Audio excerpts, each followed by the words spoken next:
Мы, армяне, сегодня здесь собрались, потому что нам не безразличны события, которые происходят сегодня на территории Армении.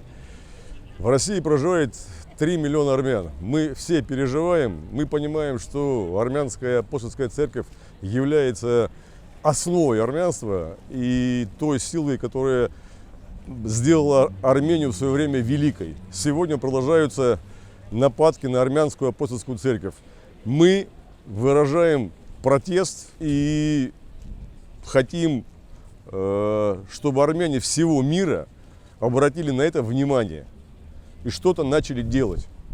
Հարգելի հայրենակիցներ, այսօր նոյի հետնորդների հետ, որոնք ստեղծել են նոր օրգանիզացիա, հայ խաչակիրների շարժումը մեկտեղ կոչ է անում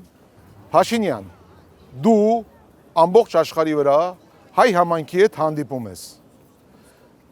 Գալիս ես Մոսկվա, տեսեք, ես բոլոր ժողովրդի անունից եմ խոսում, որ մենք ուզում ենք, որ դու գաք, բացատրեք, թե դուք ինչ եք անում։ Մեզ հետաքրքիր է ձեր անելիքները մեր եկեղեցու նկատմամբ։ Մենք չենք խոսում պոլիտիկայից, խոսում ենք անձամբ մեր եկեղեցու շահերից։ Ես որպես քրիստոնյա հայ Էջմիածնի եկեղեցու զավակ ուզում եմ ձեզ, եթե ձեզ համարում եք դեմոկրատ մարդու, որը շուտով ներկայ է լինելու Մոսկվա քաղաքում, ուզում ենք ստանանք ձեզանից բացատրություն եկեղեցու հանդեպ, թե դուք ինչ եք անում։ Ու մեր նման 3 միլիոն հայ ապրում այստեղ չեն հասկանում, թե այս բոլոր իրադարձությունները ինչի է տանելու մեր երկիրը։ Հիմա մենք ձեզ դիմում ենք Մոսկվա քաղաքում,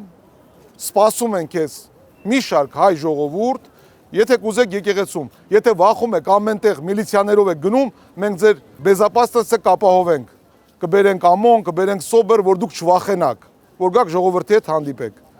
Հիմա մենք ձեզ ասում ենք նախորոք, սպասում ենք ձեզ, ուզում ենք, որ դուք ներկա լինեք Մոսկվա քաղաքի հայ ժողովրդի հետ եւ բացատրություն տաք, թե դու ինչ եք անում եկեղեցու շուրջ։ Մենք ձեզ սպասում ենք, համոզված ենք, որ սա շուտ կհասնի ձեզ եւ դուք կարձագանքեք հայ ժողովրդին 3 միլիոն ապրող Ռուսաստանում, եթե դուք որպես մարդ գալու եք Մոսկվա եւ ձեր ժողովրդի հետ չեք հանդիպելու, չնեղանաք մեր արած հաջորդ քայլերից։